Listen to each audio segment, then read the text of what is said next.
se os grandes grupos de carne bovina tivessem ficado só no métier deles e esquecessem aqueles numerositos que eu mostrei para vocês até 2050, significa que os meus números estão perfeitos? Não. Pode ser que eles deem zebra. Conheço outros 2 números. Conheço o número do FAPRE, que é diferente do meu. Conheço o número da GEUIS da FAO, que é diferente do meu. Agora, os 3 números têm um ponto em comum. Sabe qual é o ponto em comum? Vai crescer. Vai crescer e não vai ser no bovino. Se eles não tivessem saído daquilo, eles ficariam condenados a atuar no mercado que tenderia a virar nicho. Se ele quer ser uma solução em termos de proteína animal e não ser um mercado nicheiro, não tinha alternativa.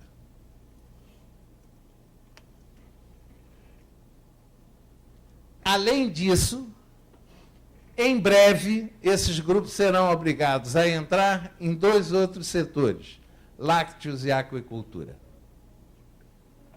Aquicultura porque, número 1, não precisa de terra. Tanta. Perfeito? E número 2, uma conversão de 1 por 1. Vocês querem uma boa notícia aqui dentro dessa sala? Até que, enfim, alguém. 1.4 vai ser a conversão da carne de aves e 1.2 vai ser a conversão da carne de aves em 20 anos. Em 10 anos, antes de 10 anos, se consegue 1.4. E 1.2 vai se conseguir antes de 20 anos. Qual é a conversão de aquicultura no dia de hoje? Aquele projeto lá da Nativo Pescado, perto de Sorriso. 1 por 1. Conforme a espécie, conforme o local, é até 0,8 por 1. Então, na falta, essas coisas que são eficientes vão prevalecer.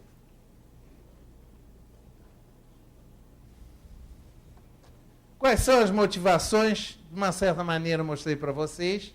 A dieta humana migra para uma maior ingestão de produtos de origem animal, na medida em que a renda se expande. E esse fato é principalmente marcante nos países em desenvolvimento. Ou seja, o futuro da indústria de alimento não está naqueles caras que comem demais. Está em quem não come. Quem é que não come o suficiente? Hoje, a média dos países em desenvolvimento é da ordem de 2.600 calorias por dia. E os países desenvolvidos, 3.500. A média do mundo, 2.800. Os vetores futuros serão os países em desenvolvimento. Produto de origem animal, ele tem um problema. Ele exige 4 vezes mais recursos naturais que o produto de origem vegetal. Ele estressa recurso natural. O Brasil, hoje, nos últimos 15 anos, viramos o rei da cocada preta. Ora, se você hoje lidera a exportação mundial de carne de aves, de carne bovina, e mesmo tendo todas as proibições do mundo para a carne suína, nós ainda representamos 16% das exportações mundiais.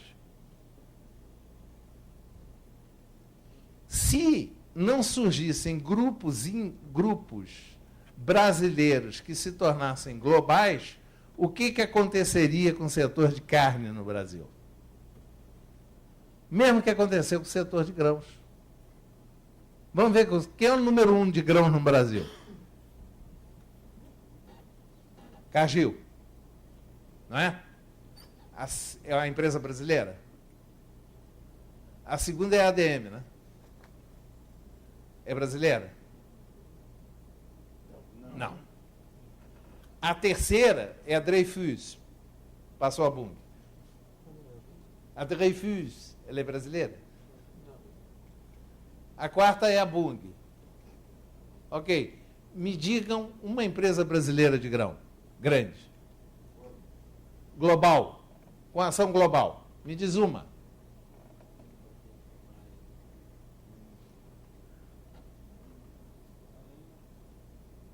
Perceberam?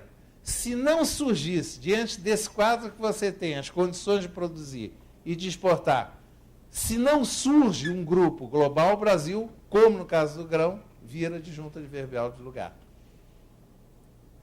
Obviamente que esse vetor de disponibilizar os meios para que essas empresas fizessem isso, esse é um vetor de política pública.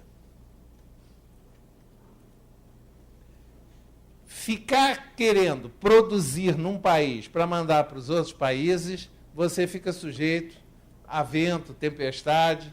Por isso que para você se tornar uma empresa global, você tem que se tornar uma empresa local. Senão você vira uma empresa internacional. Eu criei um neologismo que eu chamo empresa glocal. A global não é aquela que atua em vários países.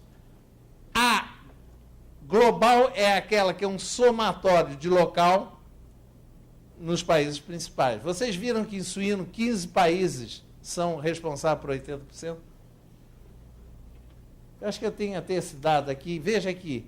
Em tudo que você vê, em todas as proteínas animais, 15 países superam 80% em termos de produção, em termos de importação aqui é um pouco mais diluído, em exportação não precisa ir para 15 países, 10 representam, e em consumo, 15 países sempre representam 75%.